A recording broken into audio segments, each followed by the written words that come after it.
guys, it's Meme Tech here, back again, another video. So this is gonna be a really quick video to show you guys and let you know of if you have a Galaxy Watch 3 and you're coming from a Samsung device and you just switched to Apple, but you don't have an Apple Watch yet.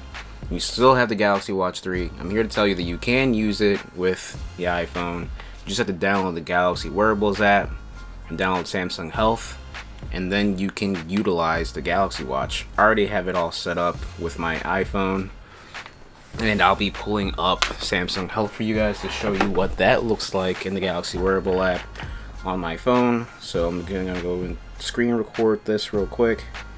We're gonna get into Samsung Health. So we are in Samsung Health, and I honestly like the iOS version of Samsung Health. I don't know why Samsung Health looks really clean on iOS instead of on its Android counterpart app, but it is what it is. So you have your sleep tracking, you have workouts on here. What's interesting is the blood oxygen is not a tracker on here. Even though you have it on the watch, you can track your blood oxygen. On the Android version, you can track your blood oxygen levels and see the trends and all that, but on the iOS app, you cannot. I'm not sure there's an update pending to enable this tracker on here, but you don't have that. So you have all the different workouts on here that you can enable to make it a part of your dashboard. You have your together thing like you do on the Android version, and that's it.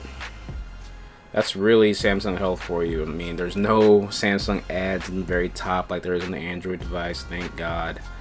And it doesn't eat up a lot of battery life, so that's good. It's optimized as most apps are on iOS. They're completely optimized, very battery efficient apps.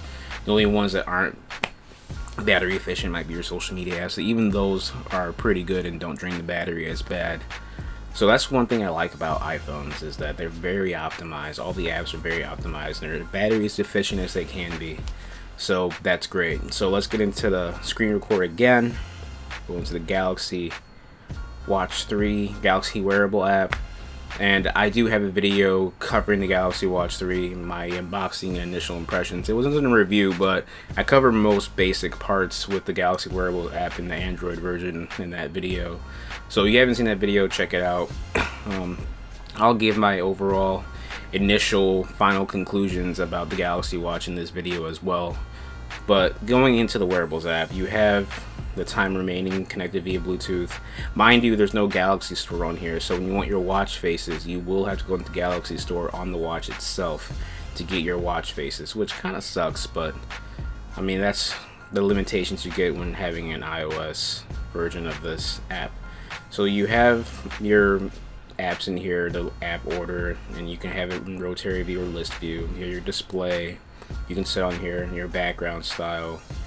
You have show charging info, you have your advanced setting, double press for all these options, double press for a certain app. I have mine for workout lists, press and hold for Bixby or the regular power on and off menu. You have your gestures, your water lock, all these other things on here, pretty similar to the Android app. Add content, so you can add music and send images to your watch. You have the Find My Watch feature. Journal settings, the keyboard. You have Bixby, you have account and backup. How to use the watch. So, I don't know if it'll have tips for if it's an iOS device. No, it doesn't. So your labs, and you have the mute call by using the gesture here. You have the answer call with this gesture here. So that's pretty much it for the Galaxy Wearable app. There's not that much to it. I mean, there's Find More in Galaxy Store here. And you do have your watch faces, but I don't think you can install it from the phone itself, or can you? Huh, you can. Interesting. So you just have to connect the watch to Wi-Fi, and then that will pop up on the watch. And once your watch is connected to Wi-Fi, you can install whatever you want to install. I don't have my watch connected to Wi-Fi right now, but it looks like you have the Galaxy Store in here, and you are able to install stuff via Wi-Fi. So I take that back. That's pretty cool. You can install stuff via the Galaxy Store on the iPhone, it seems, as long as you're connected to Wi-Fi.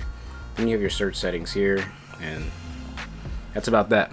So, ECG is available on this watch, but only if you have a Samsung device and you download the Samsung Health Monitor app. That's the only way you can use the ECG on this watch. Even if you have another Android phone, you can try the APK all you want. It will not work. I've tried it on my Google Pixel 5 when I had it at the time. It won't work. But you do have blood oxygen measuring on here, which works just fine. I actually will compare it to my Apple Watch on my wrist here in a little bit. And you can say, I don't know, that won't tell you which was more accurate than what, but I'll give you a comparison to see how they both measure, and they might be the same. They might have a few discrepancies, but I'll show you that on here, and I'll show you the heart rate monitor as well and see which one is pretty accurate. But again, I don't have a control, as to the person in the last comment section. I don't have a control unit, but you can take what you want with a grain of salt by looking at how the two compare with each other. I don't have a polar chest strap to give you the most accurate conclusion of which is more accurate than the other. I'm not that kind of reviewer. I'm just giving you what I see and what feels right, I guess, but there's no control unit here. So, disclaimer. Anyway, I do love the rotating bezels. I will miss the rotating bezels on this watch. I like the clickiness, I like the haptics. It's so smooth. Tizen software on the Galaxy Watch is very smooth. And granted, with Wear OS 4100 Snapdragon chip and the new Wear OS watches, that's pretty smooth. I don't know if I'll get my hands on one to test it with iPhone, but we'll see. This is a very good watch. My workouts, I think Samsung still uses an algorithm instead of using the heart rate to measure your calories. In most fitness devices, the Fitbit and Apple Watch, from my experience, if your heart rate is higher, your calories burned is more, which makes sense because you're expending more energy, therefore you're burning more calories. But on the Galaxy Watch, I have to set mine to other workout and then put it to intense, so that way it's knowing that I'm at least burning 10 calories a minute or something like that. If I put it on basic settings, it's gonna have me burning calories at a very slow rate, no matter how high my heart rate is, which is garbage. And this is an amazing watch. If Samsung could change it to where it uses the heart rate calculations and algorithms to measure how much calories you're actually burning and all the energy you're expending based on your weight and height and BMI, if that information is on there, and they can do an algorithm based on that, that'd be great. I feel like you'd have more accurate results on how many calories you're burning for your workout. But instead, it's an algorithm. So it is what it is. The treadmill setting on here was always off by like 2 miles. I mean, granted, detecting treadmill on any smartwatch and even fitness tracker is very difficult. Only the Apple Watch and Fitbit have come pretty close to actual measurements from my experience. Running outside with it has been a good experience as well. I feel like it was accurate, and I feel like it made sense based on what I know and how long that route actually is. Sleep tracking on here has been phenomenal. It always detects my naps, and it's always showing me deep REM and light sleep, so, and how many calories you burn during your sleep. I find that information pretty useful. Blood oxygen has been useful. Stress management, there's been times where I've just been chilling, but it says I'm super stressed, so I don't know if it can detect what's going on in my subconscious or what, but apparently this is all based off heart rate as well. You can measure blood pressure on here. You just have to download the My BP Labs app in the Samsung Galaxy Store and then set it up through that process, and you can check your blood pressure. Again, I didn't have a control unit to see if my blood pressure was accurate, but when I was sick last week, 2 weeks ago, my blood pressure was pretty high on the measurement thing, and that would make sense. I'm stressed, I'm tired, so my blood pressure would be elevated. That makes sense. But again, no control unit, so guesstimations. Anyway, I'm gonna get the Galaxy Watch on my wrist, and I'm gonna get the Apple Watch going on here, and I will show you the measurements between blood oxygen and heart rate to see if they're almost similar. I try to keep my wrist as still as possible. Again, the smooth animation.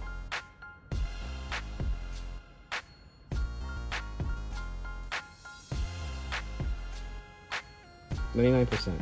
Cool. So as you saw on the Apple Watch, it was 99%. And again, no control unit, no pulse ox on me right now to double check that. But there's been times where it does background checks, and my blood oxygen got as low as like 85 or 80. Even on the Galaxy Watch, it said it was 80 at one point. So they can be inaccurate, because I highly doubt my blood oxygen was 80% at that moment. I would have felt like 97%. So 99, 97, 2% difference. Not that big of a difference. So again, take it with a grain of salt. Have a pulse ox next to you if you want a true control unit to let you know if this is truly accurate. Here, measuring my heart rate. So we're at 67 beats per minute here. And on the Galaxy Watch, we're at 94 beats per minute. Interesting, but it's still detecting my heart rate. That's what the blinking means. It means it's trying to detect my heart rate. So right now it's 84, 79, 77. And over here we're at 69, 70, 68, 72, 70, 69, 68, and back over here, the last measurement was 68. So they're about the same, almost. There's maybe 5 beat difference, 2 or 3, 5 beats per minute difference. And that might be because of the latency. So that's at 70. And where are we at over here? At 70. So there's some latency, but they're both pretty on point with each other. So now let's do blood oxygen. So you saw the heart rate measurement, you saw the blood oxygen measurement. I don't have a control unit, no pulse ox next to me to actually determine which one's more accurate than the other. But they're pretty close. There's some latency with the Galaxy Watch and the Apple Watch when it comes to heart rate measurements, but they end up being the same at some point. So both are good for measurements. Again, no control unit to actually say if it's good for measurements. God, but take it with what you want. The ECGs are FDA approved, but again, they are not for medical purposes. If you truly have issues with your heart, the Apple Watch Series 5 actually that I had, I went to a heart doctor, cardiologist, and he had an Apple Watch as well. And we compared ECGs from the recent ECG that I had, and he said that you can actually rely on the Apple Watch ECGs. This is coming from a cardiologist. My cardiologist said you can actually rely on that, and they're pretty accurate and on point with the ECGs ran at the hospital. So that's coming from a cardiologist. I wouldn't know about Samsung's since I didn't have that watch and I didn't see my cardiologist at that time, but it is what it is. So Galaxy Watch 3, you can use it with an iPhone. You just can't make text, you can't create text, you can't respond to text. You can't do the thing where on the Android device it would say play a YouTube notification or a show on phone. None of that is allowed through iOS. You can make and receive phone calls. I don't know if you can make a phone call. You might be able to receive a phone call. I think you can still do that. But text messages, opening apps through the phone, showing, get your notifications, but that's about it. Notifications are just as useful as Apple Watch notifications, where you can just see it and you can't open. I wish you could do that. The Apple Watch Series 6 and all the other Apple Watches, it's with iOS, so you should be able to have that option on the Apple Watch to show on phone and open that notification through the watch, and then have it go through, bypass the face lock, and just open your damn phone. Apple, please do this. Please, for the love of God. It'd be so much more convenient. It's already a very convenient watch. If you could show on phone and have that as an option like the Galaxy Watch 3 does with Android devices, that'd be fantastic. But battery life, I guess I never talked about that. Battery life on the Galaxy Watch 3, I believe you get more out of it than the Apple Watch Series 6. They're honestly about the same, I feel like. So I do have to charge my watch at the end of the day if I want to do sleep tracking while I'm sleeping. So granted, the Apple Watch Series 6 does charge a lot faster than Galaxy Watch 3. So much faster. Give it a half hour and you'll get the amount of battery life that you need on the Apple Watch to last you the rest of the day. Galaxy Watch 3 takes literally like maybe an hour and a half or 2 hours, or maybe more, to charge it. So still better charging than first Galaxy Watch. Nothing is worse than that. But there you go. That's my review, and also my letting you know that this is completely fine with an iPhone. as long as you're okay with not being able to send text messages, open on phone, play from phone, and maybe make and receive calls. But you do get better sleep tracking on the Galaxy Watch 3 than you do on the Apple Watch Series 6, at least natively. On the Apple Watch Series 6, I use Auto Sleep. Fantastic. It had an update where it can use the blood oxygen measurements from your watch to let you know what your blood oxygen levels are while sleeping and averaging them out, just like Fitbit. So take that, Fitbit. But yeah, fantastic watch. It's expensive though, but it's a fantastic watch. I'm gonna miss it. Back to the Apple Watch Series 6. I wish Apple Watch had like that rotating bezel, but it's designed like that for its app purposes. So it's Meme Tech. Tune in next time for another video. I might be reviewing the iPhone 12 Pro Max once after it's been a week. I've only had it for several days. iPhone 12 Pro Max video might be the next one, review for that, so stay tuned. Peace. Where's my remote?